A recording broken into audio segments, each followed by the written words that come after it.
It's Blinky's big break.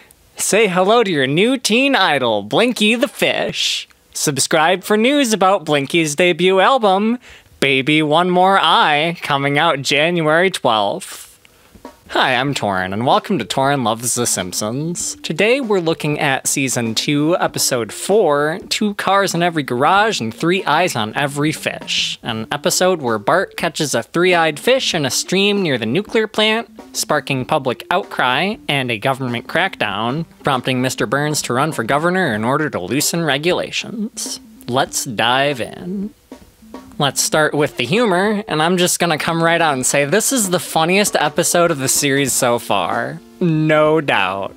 It's strange, because this episode is also kinda old school cartoony in a lot of ways, but it spins it in a way that really works. A big part of that is the overall vibe and pacing of the episode. This is the most upbeat and brisk episode we've seen yet. So it just overall feels engaging and interesting and exciting. It's filled with Season 1-esque music. This episode is actually the first in production order of the season, and therefore done before Elf Clausen joined, so it's done by Arthur B. Rubinstein, as was Bart Gets an F. But that music is done in a more restrained way that skirts on the old school cartooniness, but doesn't overdo it, and that really helps. More on that later.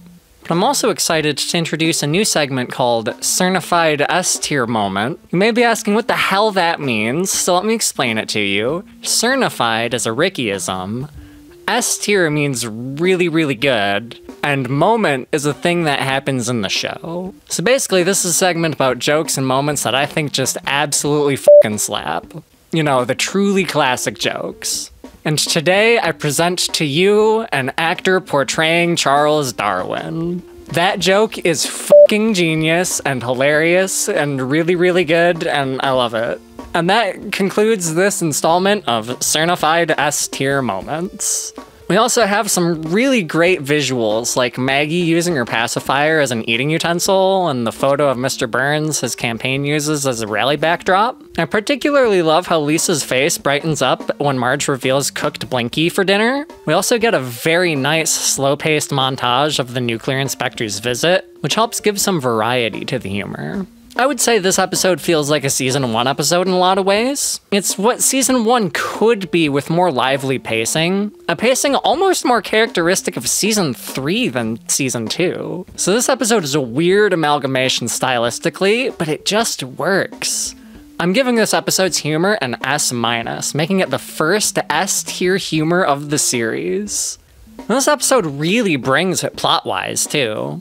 The entire episode has a great sense of escalation that naturally really kicks into gear during the last act, and the episode uses its characters really well. This is some fantastic character development for Mr. Burns, and to a lesser extent Smithers, as we're establishing a lot of important things like how badly neglected the plant is, Burns' penchant for bribery, and Burns' abusive relationship with Smithers.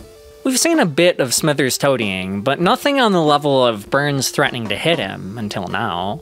There are some aspects to Burns' characterization that feel weird and uncharacteristic, such as him breaking down crying, but it certainly doesn't ruin the episode.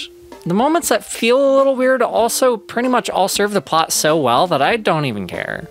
I love episodes where Marge is the hero. I don't know if I would say this episode is given from her perspective. This episode really doesn't focus on any single character, but she finds the most incredible way to maliciously comply with the situation and turn it around to inflict a lethal blow to the Burns campaign. Marge is the hero of the show, in my opinion, and I love episodes that demonstrate that.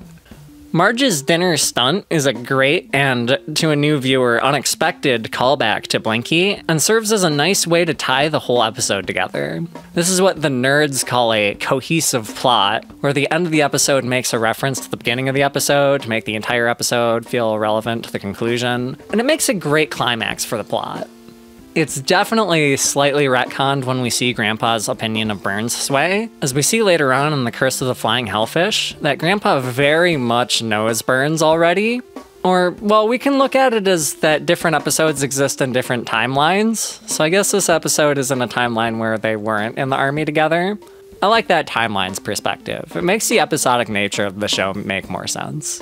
The episode also certainly makes some pointed criticisms. While the government inspectors are portrayed as competent when they do show up, it's clear the plant hasn't been subject to a whole lot of oversight for a long while, if ever.